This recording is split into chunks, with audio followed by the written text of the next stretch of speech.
O capítulo 14 tem por objeto outro tipo de atividade administrativa, que é a regulação econômico-social.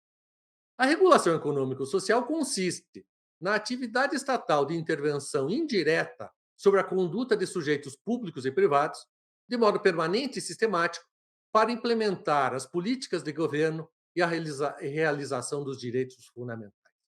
Para compreender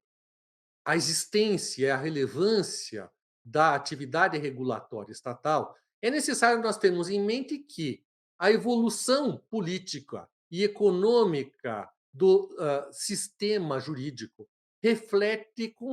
considerações relacionadas à intensidade da intervenção estatal. No primeiro momento, num estado de polícia, anterior ao início do século XX, o Estado existia para preservar o status quo, para assegurar a liberdade, a propriedade, valendo-se basicamente de suas competências de poder de polícia. Com o surgimento das concepções sobre a intervenção estatal, ao longo do século XX, passou a desenvolver-se cada vez mais uma atuação de serviço público por parte do Estado e uma assunção pelo Estado de atividades econômicas que são prestadas, desempenhadas sob regime de direito privado.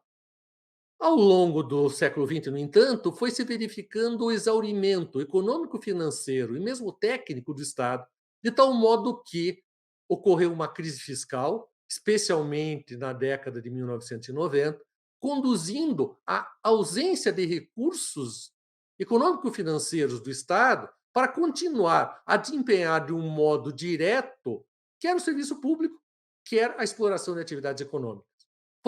Foi necessário reduzir o tamanho do Estado, mas isso teve de fazer-se sem o comprometimento dos compromissos da sociedade e do Estado com a realização dos direitos fundamentais. A solução encontrada foi, então, a constituição de uma pluralidade de mecanismos jurídicos de intervenção estatal para orientar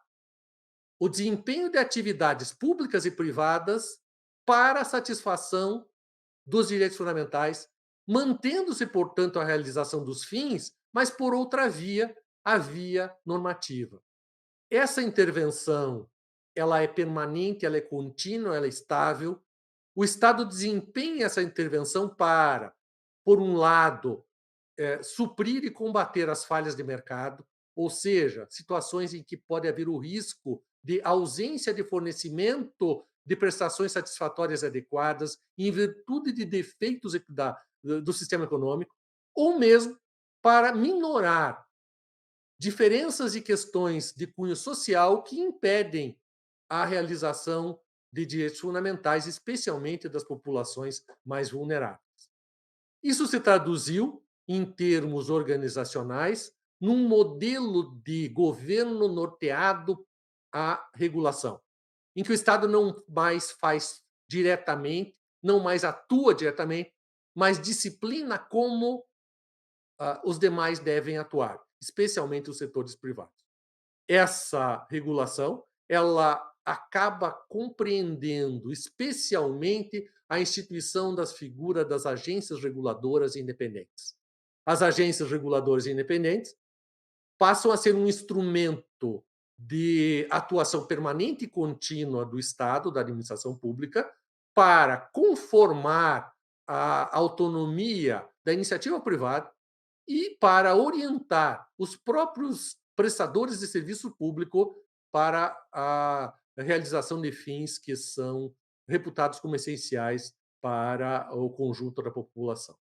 Essas agências reguladoras independentes, elas vão se multiplicando no sistema jurídico brasileiro.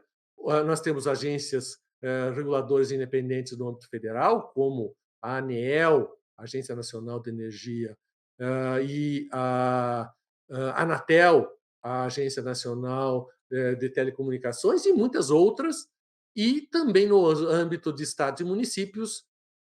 o número de agências reguladoras é cada vez mais intenso e vai surgindo uma nova configuração para o direito administrativo que se baseia nessa atuação regulatória do Estado.